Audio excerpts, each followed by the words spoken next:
Hi, it's Dr. Yopp, your favorite grief recovery method specialist, certified by the Grief Recovery Institute. Welcome to this week's episode of Takeaways About Grief. Have you ever wanted to move on, to complete your relationship to the pain surrounding a loss, but just cannot forgive? Well, if you said yes, you are not alone. So, how do you recover when you're not ready to forgive? Let's have a quick chat about grief. Speaking from previous personal pain, it is an extremely difficult place of limbo when your head and heart are not aligned. And you want to move past, but you're still stuck in a space of not being able to summon the ability to forgive. Next month will be the 2-year anniversary of the death of my late husband. And I am so grateful to now have my head and heart aligned so that I'm able to forgive him for the pain caused throughout our 20-year marriage that led us to the start of dissolution of marriage proceedings before he died. We never got to the actual dissolution of marriage, so I became a widow at 48 years old, 3 months before my 49th birthday. And I was angry for a while. In the middle of sadness caused by his death, I was also encompassed in anger caused by events that led to the loss of our relationship and what was heading to be the official and legal end of our marriage.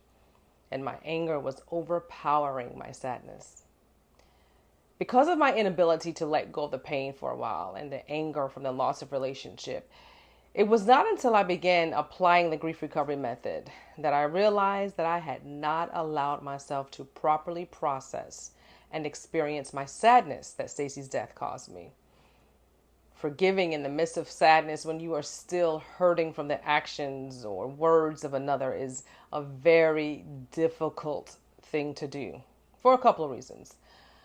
One, and I think one of the main reasons, is because most people do not realize that forgiveness has nothing to do with the offender. Forgiveness is for me, for you, so that you can be free, so that you can break the chain connecting you to the pain and increase your capacity for happiness. In other words, like Nelson Mandela, Malachi McCourt, and so many others have said, resentment or the inability to forgive is the poison you take in hopes that it kills someone else.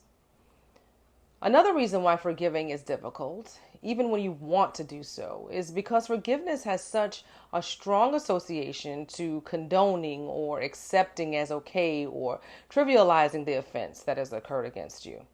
And that is not true. So back to our original question, how do you recover when you're not ready to forgive?